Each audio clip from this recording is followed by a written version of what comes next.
ಕನ್ನಡ ಮಾಧ್ಯಮ ಕ್ಷೇತ್ರಕ್ಕೆ ಬುನಾದಿ ಹಾಕಿದ ಕನ್ನಡದ ಮೊದಲ ಪತ್ರಿಕೆ ಮಂಗಳೂರ ಸಮಾಚಾರ ಪತ್ರಿಕೆ ಹಾಗೂ ಆ ಪತ್ರಿಕೆಯ ಸಂಪಾದಕರಾದ ಹರ್ಮನ್ ಮೋಂಗ್ಲಿಂಗ್ ಅವರ ಕೊಡುಗೆ ಚಾರಿತ್ರಿಕವಾದದ್ದು ಎಂದು ಕರಾವಳಿ ಅಭಿವೃದ್ಧಿ ಮಂಡಳಿ ಅಧ್ಯಕ್ಷ ಎಂಎ ಗಫೂರ್ ಅವರು ಹೇಳಿದ್ದಾರೆ. ಕರ್ನಾಟಕ ಜರ್ನಲಿಸ್ಟ್ ಯೂನಿಯನ್ ಜಿಲ್ಲಾ ಘಟಕದ ವತಿಯಿಂದ ಮಂಗಳೂರಿನ ಬಲ್ಮಠದ ಕರ್ನಾಟಕ ಥಿಯೋಲಾಜಿಕಲ್ ಕಾಲೇಜಿನ ಆವರಣದಲ್ಲಿ ಪತ್ರಿಕಾ ದಿನಾಚರಣೆಯ ಪ್ರಯುಕ್ತ ಮಂಗಳೂರ ಸಮಾಚಾರ ಪತ್ರಿಕೆಯ ಸಂಪಾದಕ ಡಾ ಹರ್ಮನ್ ಮೋಂಗ್ಲಿಂಗ್ ಅವರ ಪ್ರತಿಮೆಗೆ ಹಾರಾರ್ಪಣೆ ಮಾಡಿ ಅವರು ಮಾತನಾಡಿದರು.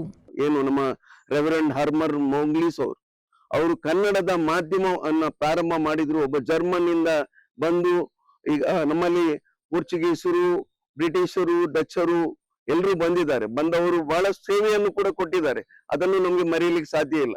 ಬಹಳಷ್ಟು ಕ್ರೈಸ್ತ ಮಿಷನರಿಗಳನ್ನ ಸ್ಥಾಪನೆ ಮಾಡುವುದರ ಮೂಲಕ ಇಂತಹ ಥಿಯಾಲಜಿಕಲ್ ಕಾಲೇಜುಗಳನ್ನ ಸ್ಥಾಪನೆ ಮಾಡಿ ಜನರಿಗೆ ಒಂದು ಆದರ್ಶವಾಗಿರ್ತಕ್ಕಂಥ ನಮ್ಮ ಜೀವನ ಯಾವ ರೀತಿ ಇರಬೇಕು, ನಮ್ಮ ಬದುಕು ಯಾವ ರೀತಿಯಲ್ಲೂ ನಾವು ಕಟ್ಟಬೇಕು, ನಮ್ಮ ಬದುಕು ಮತ್ತು ಇದರ ಜೀವನದ ಮಧ್ಯದಲ್ಲಿ ನಮಗೊಂದಿನ ಸಾವು ಇದೆ, ಸಾವಿನ ನಂತರ ಏನಾಗ್ತೀವಿ ಅದರ ಒಂದು ಭಯವನ್ನ ಅಥವಾ ದೇವರ ಒಂದು ವಿಚಾರಗಳನ್ನ ತಿಳಿಸುವುದರ ಮೂಲಕ ನಮ್ಮನ್ನ ಸಮಾಜದಲ್ಲಿ ಸತ್ಪ್ರಜೆಗಳನ್ನಾಗಿ.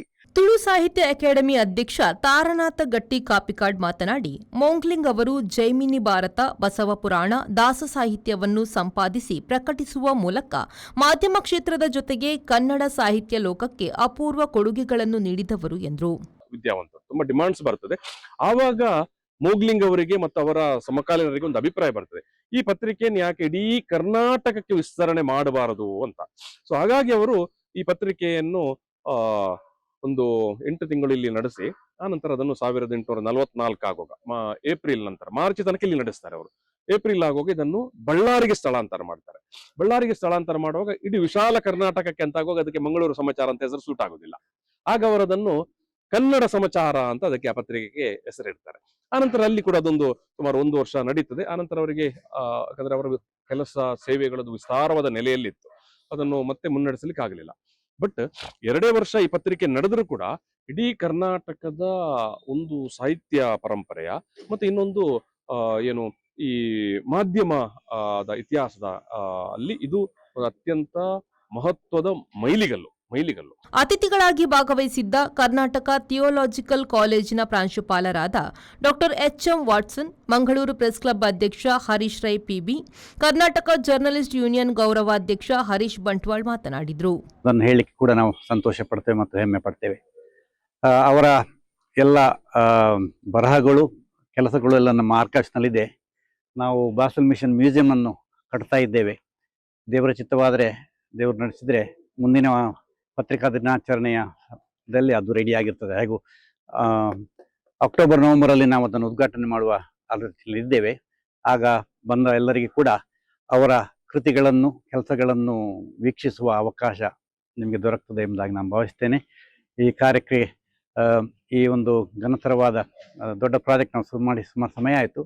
ಹರ್ಮನ್ ಮೋಗ್ಲಿಂಗ್ ಅವರು ಈ ಪ್ರತಿಮೆ ಅನಾವರಣ ಮಾಡುವಾಗ ನನಗೆ ನಾಡಿಸೋಸರು ಅನಾವರಣ ಮಾಡಿದಾಗ ನೆನಪು. ನನಗೆ ನಾನು ಪತ್ರಕರ್ತರ ಸಂಘದ ಅಧ್ಯಕ್ಷ ಆಗಿದ್ದೆ.